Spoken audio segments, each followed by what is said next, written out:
Good morning, everyone. Happy Saturday. Happy May 4th. I can't believe we're in May already. This is Carrie from wildflowerartbycarrie.com, and I am doing a live this morning just to say hello and get a good shot of my peach irises and Chinese Wisteria.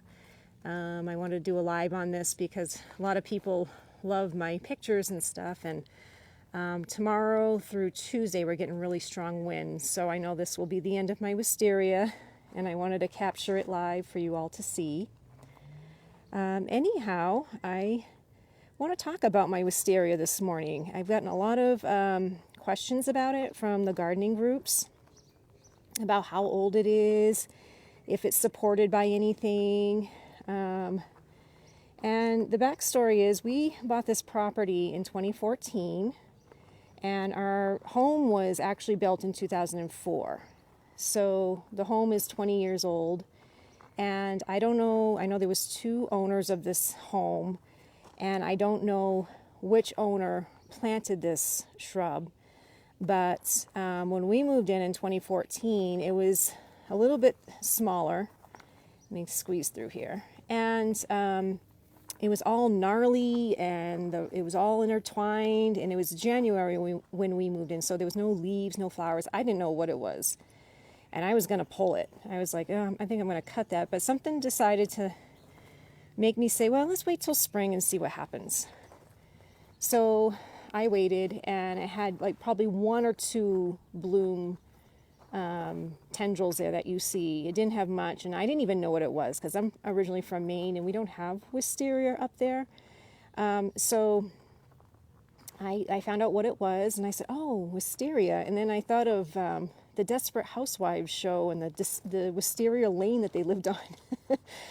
And I'm like, I'm going to keep this little shrub and prune it up, get rid of all the gnarliness and tangleness, and see how it does. And so here we are 10 years later, and these peach irises were actually in my front yard, and I recognized those at January we moved in, the blades sticking out of the ground, and I said, oh, I'm gonna keep those. Those are irises. I had no idea what color they were, and I brought them out back, and we ended up putting the wall around the wisteria, and I planted them, and so this is what it is now. And the wisteria, it is, last year, usually the canopy I take down quite a bit because it gets heavy, and last year I didn't do that, and I noticed it started to lean, but it is resting on the wall, so that's good. It's got a little resting spot.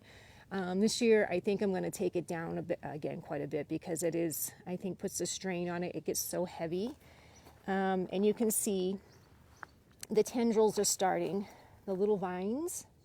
So I usually every 2 weeks cut these little tendrils off, and sometimes they get really long. I usually let them get really long, because what I end up doing is when I cut them, I don't throw them away. I create vines out of them, and I'll pan over slowly to my shed, and you can see that heart down there on my shed, and that's a wisteria heart wreath that I made in 2020.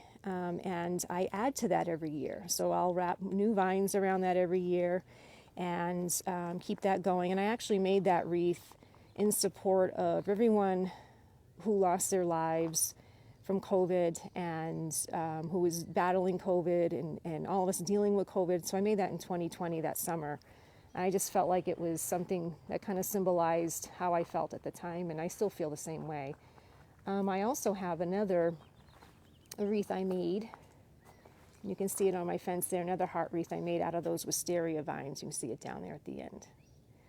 So anyway, the wisteria has been with us since we've been here. So I'm guessing it must be at least,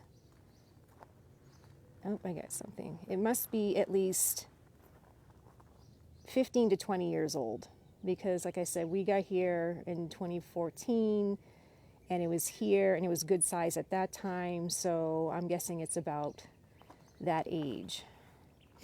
So anyway, I wanted to do a live this morning and kind of give you the back history of my wisteria, and how you can actually have a wisteria vine, any type of vine plant, and just keep it trimmed. It's kind of bonsai'd, if you will, and keep it into a shrub form and do that. And I've actually been doing that quite a while, like I said, since 2014 when I got it. So, and a lot of that I learned from my folks about limbing up trees and things like that to get that nice structure.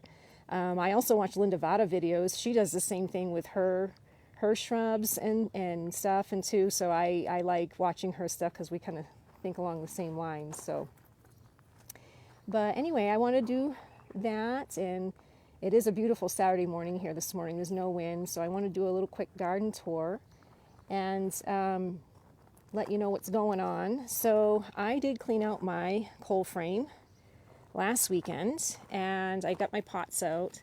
And what I did was my jugs that had all my babies in there, I took their lids off and I put them in there. So I'm kind of hardening them off to the sun and the heat and the cooler temps at night.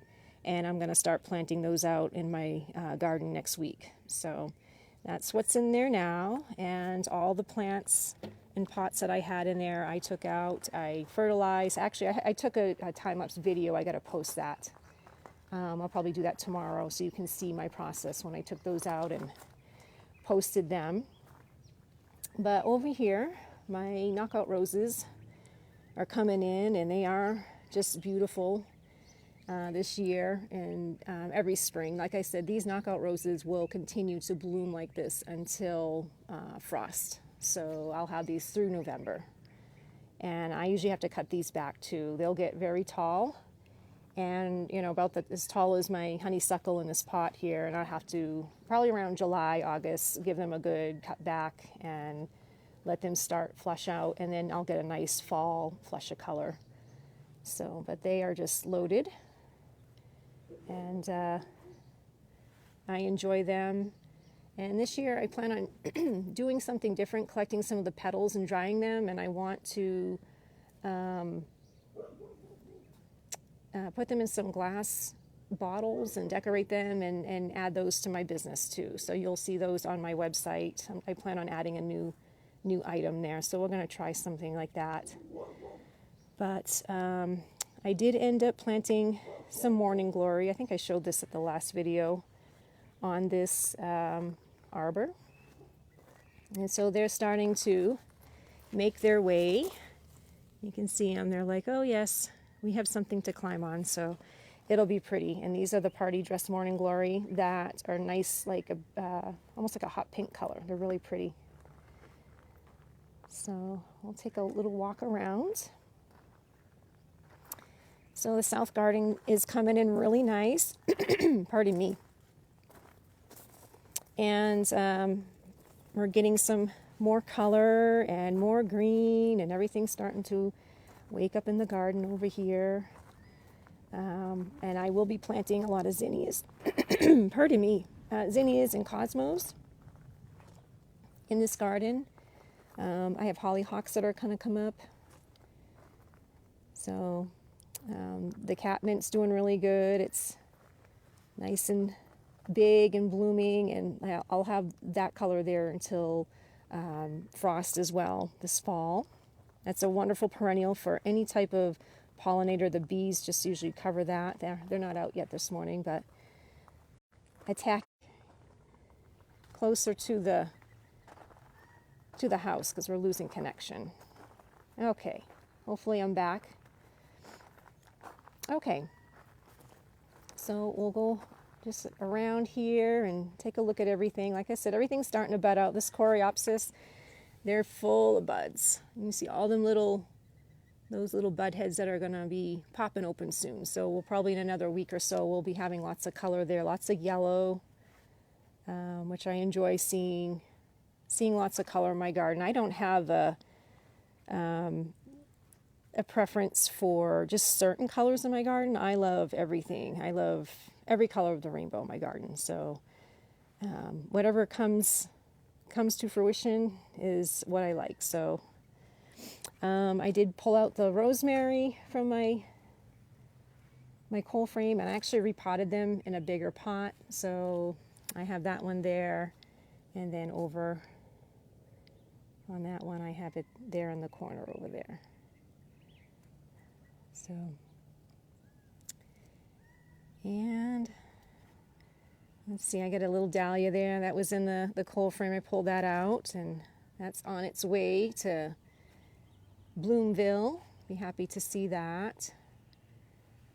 And then we got more catmint there in the back. And so everything's coming along. And I find once the heat gets here, the garden changes weekly. Like I can come out here weekly and bi-weekly, and something will be blooming, and then 2 weeks later that'll go by, but then I have something else that blooms. So the hollyhocks, they're on their way. The honeysuckle, that's starting to bloom out, bud out, which we'll take a look at that. And I'll show you. You can see those little buds right there. So those are going to be opening soon. And this particular honeysuckle is a cream color, and it's very fragrant, just like the wisteria. Very sweet smell. The hummingbirds and hummingbird moths love it. There's the daisies. Daisies are all opening up. I think I posted a picture of one of them, I think last week, and fresh as a spring daisy. We got some flax there blooming. I'll be planting up that urn there with some zinnias. I put zinnias in that every year, and they do really well. And this hollyhock is like massive. This is a massive hollyhock. So we'll see what comes up, what color comes out of that. I had like pinks and whites and stuff. So we'll see. I think it's probably going to be a pink one, but I'm not sure if it's going to be a dark pink or a light pink. And then I posted a picture Friday of my little Johnny jump ups. And there they are. And they are in a pot with a little topiary I had. And I got to get this topiary out of this pot because it's not happy. It is halfway alive, and I think it's really root bound. So I got to get it out of there, put it in a bigger pot, give it a good trim, give it a fertilizing, and it'll come back and be on its way again. So, and that's part of gardening, is that you have to do a lot of transplanting when you do container gardening because your plants get too big. So you got to give them new homes, like I did the rosemary. These are my other little topiaries, and I got to do the same with them. I think some of these are going to need a new pot this year because they're just getting too big for their pots and stuff. So there's a jasmine in the back. That was in the coal frame. I got that in its spot. And this is a honeysuckle. I actually started inside. I made like a little trellis for another plant, and I took some honeysuckle branches and I put them in the soil. Well, wouldn't you know, a leaf node was on one of those branches, and it started, and I just let it grow inside in my office all winter. And I finally had to take it down because it was just covering my window. And I said, well, you know what? I'm just going to go ahead and put it in a new pot, and we'll plant this honeysuckle outside somewhere. So that's going to be waiting to be transplanted. And then I have little morning glories, those party dress morning glories planted. These were in one of those jugs, and I transplanted those, so they will climb up the lattice here. And I got to get rid of last year's debris. I just haven't had time. I've been so busy with other things. This spring snuck up on me. It just seemed like it came really quickly, and the plants were just ready to go. So I've been coming out on my weeknights after my regular daytime job that I work, and working in the garden and trying to get all these little things done. It's never ending when you're a gardener. I had one lady ask me in one of the gardening groups, she says, do you do this all yourself? And I said, yep. I do it all myself, and my husband, he chips in from time to time. He helps with the weeding and stuff, and I do mostly the weeding in our xeriscaping, the rock here that you see we have down, and then he does the field. He'll go out and with a shovel and pick out the young weeds with the shovel and stuff. So he helps, and then anything else I need help with here and there, he chips in and helps. So, but yeah, it's May already. I can't believe it. And this gardening season has begun. And last week or the week before, I did plant seeds in my Vago, zucchini, tomato, peppers, and lettuce seeds, different little greens. And I was going to start them in jugs. And I said, you know what? I just don't have time to start them in jugs and do the jug thing and then have to open the jugs and transplant them again. And where spring is here, I mean, it's warm. I'm like, I'm just going to direct sow these. So let me show you what I got in here. I got to open my thing. I do this netting because we have moths and budworms and looper moths. So I don't like spraying. So you can see I have some lettuce growing, and I have little seeds that are starting to pop up, the little greens. So they're mixed greens like arugula and different types of lettuce. I think maybe a little spinach. And then I have some lettuce that actually was out here in the rocks, and I picked it out and I just transplanted it in. And you can see these little greens here. These little greens are carrots. These little carrot seeds. I had a carrot that went to seed, and the little seeds are germinating, and little carrots are I got little carrots growing. Let me pull this one out and see if I can get it out. And see, there's a little, I don't know if you can see that. There's a little carrot. So let me try shoving him in the dirt. And I'm always so like, oh, I can't just throw it away. I got to put it in the garden, you know. I have like this heart of just throwing things out, and I just have to repurpose. So I'm going to just shove you there for now, and I'll put you in another spot. But anyway, he's there, and he can grow and provide me a carrot later on this fall. So anyway, yeah, that's why I have some lettuce that's a little bit bigger, is because it fell, little seeds fell out, and I ended up transplanting those. So, and this is my massive kale. And I pick some of these leaves off, and I make healthy shakes for my husband and I with carrots, avocado, kefir that I make myself, banana, peanut butter, and then I throw like a leaf of kale in there, and we have healthy shakes several times a week. But I do have some peas coming in. I picked some pea pods the other day. Let me see if I can open this up. There we go. And I got some chives and peas. Well, I don't see any pea pods there right now, but I picked I think 5 the other day. So, and those I started through the winter. And then I have peppers and stuff planted over here. My zucchini, I do have a couple that popped up. So the zucchinis come in, but the peppers and tomatoes, they're probably going to take a little longer. They like 80-degree weather, and lately we've been in like the 70s, the high 70s. I think today's supposed to be like 79. So they will be coming along soon, but I do have my zucchini in here, and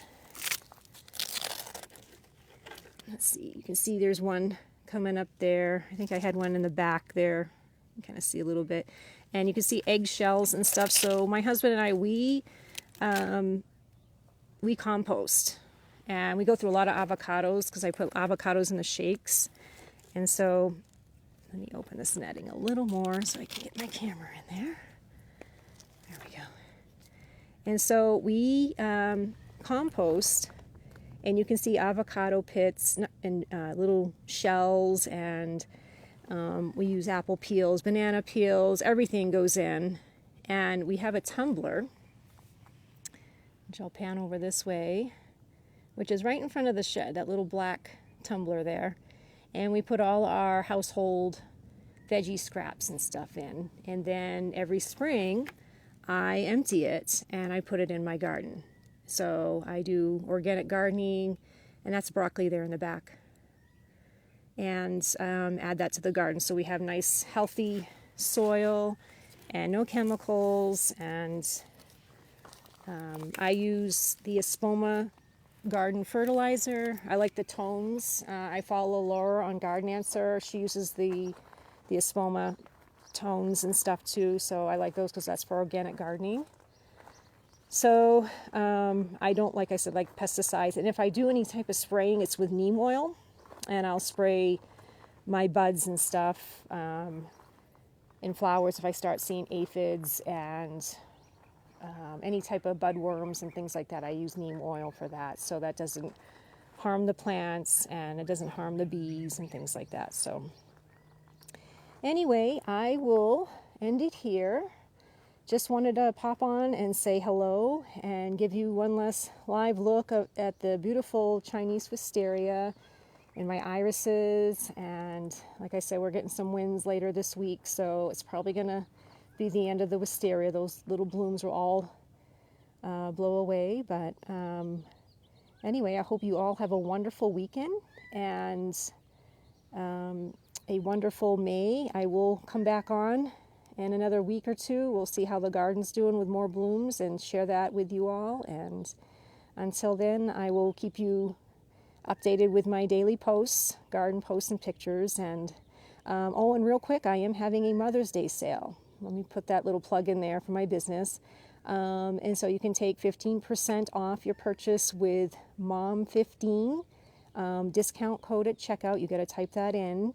And that is going on now through Mother's Day. So if you want to pick up something special for mom or a special someone in your life that would enjoy a handmade gift, all flowers that are in my artwork, my pendants, are all grown, harvested, dried from my gardens and by myself. I do everything myself. So if you would like to purchase something special for them, then I would greatly appreciate it too. So anyhow, you all have a wonderful weekend and we'll talk soon, and take care. Bye-bye.